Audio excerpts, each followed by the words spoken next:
에스겔서 4장 4절에서 8절 말씀 제가 봉독해 드리겠습니다. 너는 또 왼쪽으로 누워 이스라엘 족속의 죄악을 짊어지되 내가 눕는 날수대로 그 죄악을 담당할지니라. 내가 그들의 범죄한 횟수대로 내게 날수를 정하였나니 곧 390일이니라. 너는 이렇게 이스라엘 족속의 죄악을 담당하고 그 수가 차거든 너는 오른쪽으로 누워 유다 족속의 죄악을 담당하라. 내가 내게 40일로 정하였나니 하루가 1년이니라. 너는 또 내 얼굴을 에워싸인 예루살렘 쪽으로 향하고 팔을 걷어 올리고 예언하라. 내가 줄로 너를 동일이니 내가 에워싸는 날이 끝나기까지 몸을 이리저리 돌리지 못하리라. 아멘. 할렐루야. 우리를 사랑하시는 하나님 은혜 안에서 2021년 12월 16일이 시작이 되었습니다. 오늘도 함께 하시는 하나님을 믿고 의지함으로 우리를 통해서 이루시고자 하시는 하나님의 뜻이 이루어가는, 그리하여 어제보다 더 복된 날 되기를 예수님의 이름으로 축복합니다. 오늘 우리에게 주신 하나님 말씀을 통해서 하나님은 어떻게 해서든지 말씀을 증거하십니다. 하나님은 어떻게 해서든지 말씀을 증거하십니다. 이런 제목으로 하나님 말씀을 증거하겠습니다. 하나님은 에스겔을 이스라엘의 파수꾼으로 세우셨습니다. 그래서 하나님의 심판을 저희들에게 경고하는 것이 그의 사명이었습니다. 그런데 하나님께서 에스겔을 선지자로 부르셨건만 에스겔의 입을 열지 못하도록 하셨어요. 이 혀를 이 천장에 붙게 하시고 떨어지지 않게 하셨습니다. 그런데 선지자가 입을 열어서 하나님 말씀을 전해야 되는데 하나님은 그렇게 하지 못하시고요. 어떻게요? 에스겔의 몸을 통해서, 에스겔의 행동을 통해서 하나님 말씀을 전하게 하셨는데요. 어느 날 갑자기 에스겔이 일어나더니 토판을 가져다가 그 위에 예루살렘을 그렸습니다. 그리고 그 예루살렘을 향하여서 사다리를 세우고 흙으로 언덕을 쌓고 진을 치고 공성태를 둘러 세웠어요.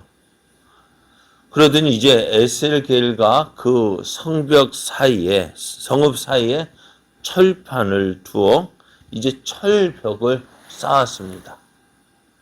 그러니까 예루살렘 성과 에스겔 말씀을 전하는 에스겔 사이에 무엇이 쳐져 있다고요? 철벽이 쳐져 있다고요. 그럼 하나님은 이것을 이스라엘 족속에게 일어날 징조가 될 것이다 라고 하셨습니다. 하나님은 예루살렘의 심판을 경고하셨습니다.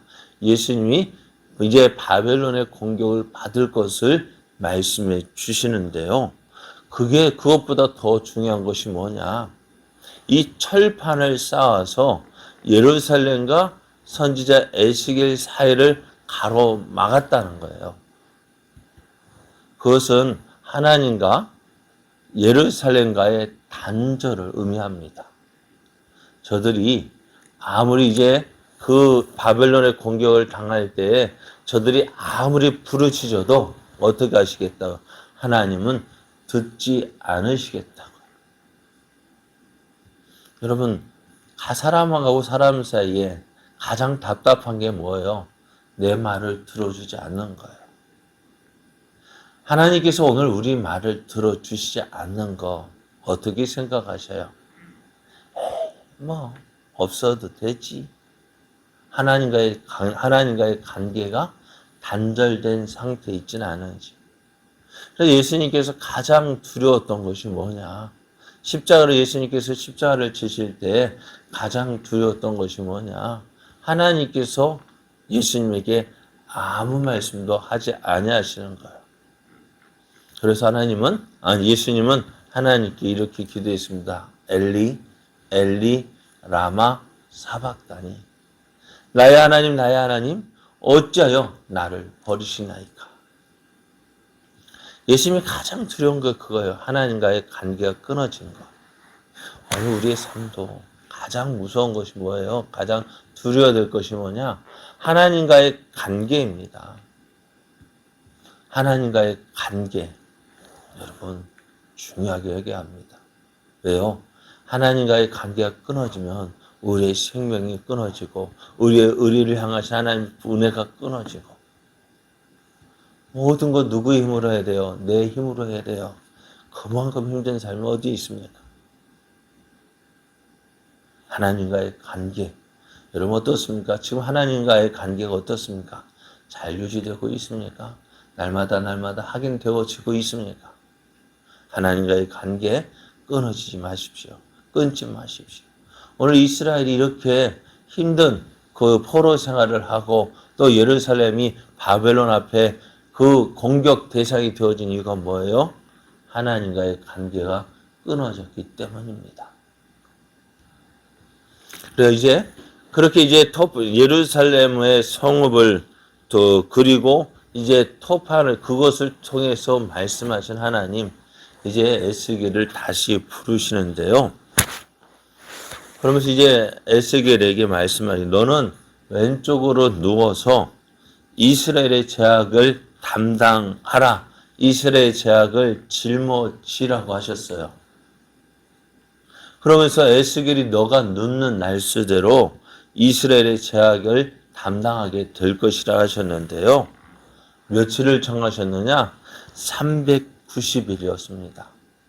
390일은 며칠이에요? 그건 1년 13개월. 그죠? 13개월을 너는 왼쪽으로 누워 지내라고 했습니다. 그래서 에스겔은 어떻게 해요? 이스라엘의 제약을 인하여서 390일 동안 왼쪽으로 누워 지냈습니다. 그리고요, 그것이 390일이 지난 후에 하나님이 또 다시 에스겔에게 너는 40일 동안 유다를 위하여서 오른쪽으로 누우라 하십니다. 그러니까 지금 하나님께서 에스겔에게 하신 말씀, 이스라엘로 인해서 며칠? 390일. 또 유다로 인해서 며칠이요? 40일을 지내라 하셨습니다. 맞죠? 네, 40일. 그러니까 430일 동안을 어떻게 해요? 430일 동안 한쪽으로 누워 지으시라 했습니다. 왜 하나님께서 이렇게 나를 정하셨느냐? 그것은 이스라엘과 유다가 하나님 앞에 범죄한 횟수라고 말씀합니다. 하나님께서 어떻게 이렇게 북이스라엘을 위해서 북이스라엘 제약을 390년, 또 남쪽 유다의 제약을 40년이라고 정하셨는지 그 이유를 정확하게 알지 못합니다. 여러 가지 이야기가 있습니다만은 가장 중요한 것이 뭐냐?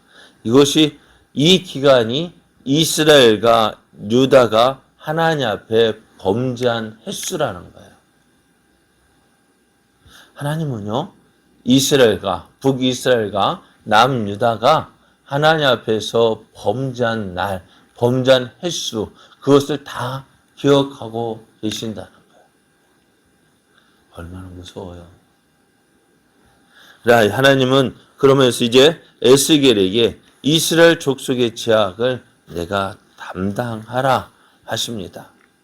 죄악을 담당하라고 할 때에 우리가 예수의 모형으로 이해될 수 있습니다만 그러나 이보다는 그들을 위해서 중보하라는 것입니다. 그들을 위해서 기도하라는 것입니다. 선지자로서 주의 백성들을 중보하는 것. 그것이 선지자의 사명입니다. 그러니까 오늘 에스겔이요, 하나님 말씀만, 하나님의 뜻만 전하는 것이 아니라 어떻게 해요? 그들을 위해서 중보하는 일까지 했다는 거예요. 그러니까 예전에 사무엘 선지자가 이스라엘 백성들에게 말하기를 나는 너희 이스라엘 위해서 기도하기를 쉬는 죄를 범하지 않겠다고 했어요. 그러니까 선지자는요, 말씀만 전하는 것이 아니라 뭐 하는 것까지, 기도하는 것까지 계속 그러니까 이스라엘을 위해서 기도하는 것이 선지자의 사명이었습니다. 그래서 에스겔은 하나님께서 말씀하신 대로 왼쪽으로 누워 390일, 오른쪽으로 누워 40일을 보내라 하실 때에 그러면서 이제 또 그 일이 지난 후에 어떻게 해요? 예루살렘을 그려놓은 토판을 바라보면서 이제 하나님의 심판을 예언을 하셔요. 이 기간 동안 390일, 40일, 430년 동안 에스겔은 어떤 모습일까요?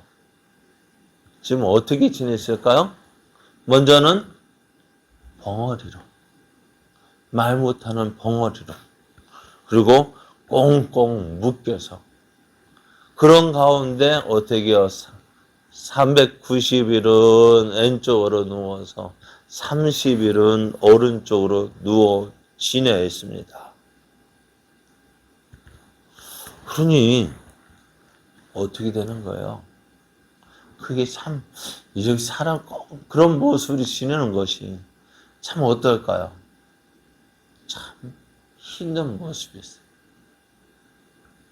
그런데 하나님께서 왜 이 에스겔을 선지자로 부르셨으면은 이 말을 해서 그들이 듣게 해야지.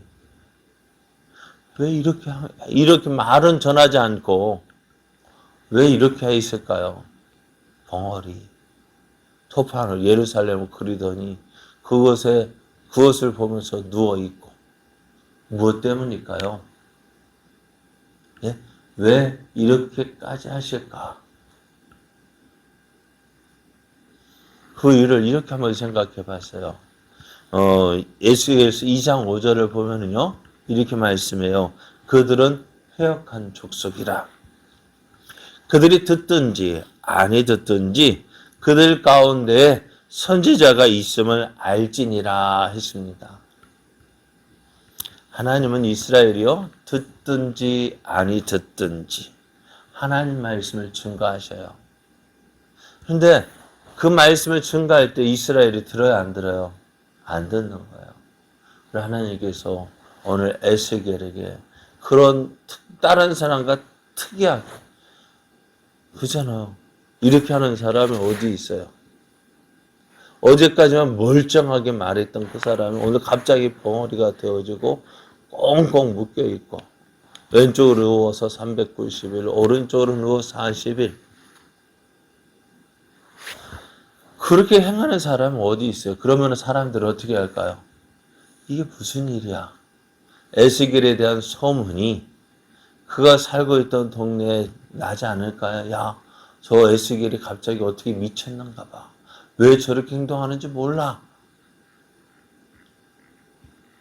그래, 왜 저렇게 행동하는지 아무도 몰라요.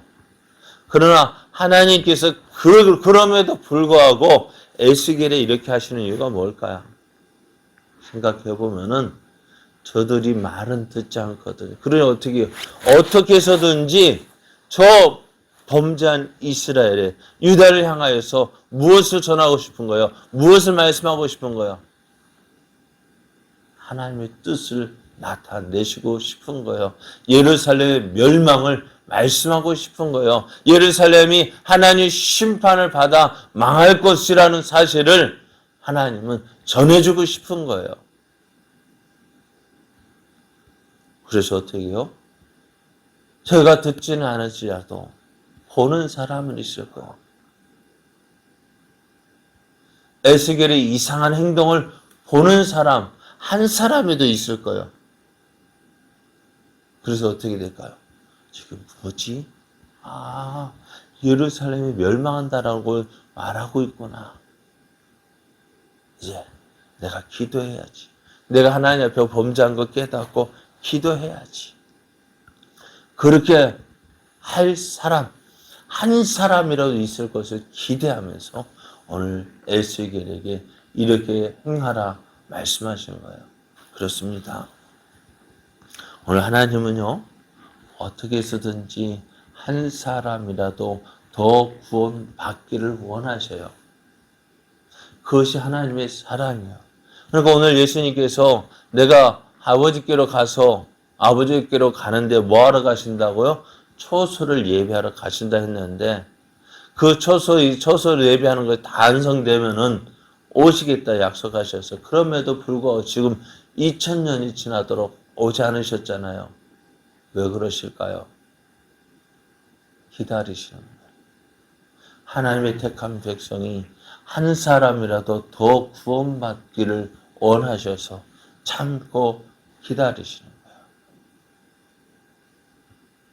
오늘 이것이 바로 하나님의 사랑이에요. 하나님 심판하신다 함에도 불구하고 하나님 심판 임하지 않는 건 뭐 때문이라고요? 우리를 사랑하셔서 한 사람이라도 더 구원받게 하시기 하여서. 만약 우리가 태어나기 전에 바로 예수님 믿기 전에 오셨다면 어떻게 되었을까요? 우리는 예수님 안 믿은 것 때문에 하나님 앞에 심판받아야 할 존재입니다. 그죠? 그렇지 않아요? 예수님이 그런데 오늘 어떻게 해요? 그 예수님께서 참고 기다리심으로 나 같은 죄인도 예수님 믿게 되고 구원받게 하신 거 아니에요? 그래요. 하나님은 어떻게 해서든지 한 사람이라도 더 구원받기를 원하셔요. 그래서 오늘 참고 기다리시고 계시고요. 또 에스겔에게 이런 모습이라도 해서 어떻게 해요? 하나님 말씀을 전하고 싶은 거예요. 오늘 이런 하나님의 뜻을 알고 이제 우리의 삶은 어떻게 될까요? 하나님께로 돌아가는 삶이요. 하나님께서 기뻐하시는 삶을 살아야 돼요. 어떻게 해요? 한 사람이라도 더 구원받기를 원하시는 아버지 하나님의 마음을 알고 어떻게 해요? 나를 통해서 예수님이 증거 되어지고 나를 통하여서 제약에 거하는 영혼들이 예수님을 만나고 그래요. 하나님 예수님께로 돌아와서 함께 이제 주님을 위해서 하나님을 위해서 살아가는 삶 살아가게 해야 할 사명이 누구에게? 우리에게 있는 거예요. 하나님 말씀은 어떻게 해서든지 증거하기를 원하시고 한 사람이라도 구원받게 해서 이렇게 해서라도 어떻게 해요? 한 사람이라도 더 구원받도록 하시게 하여서 이렇게 말씀하시는 거예요. 이런 하나님의 뜻을 알아서 이 하나님의 뜻을 이루어가는 우리의 삶 되어지고 또 우리 제자교회가 되어지기를 원합니다. 그러한 교회 되도록 우리 함께 기도하며 나아가도록 하겠습니다.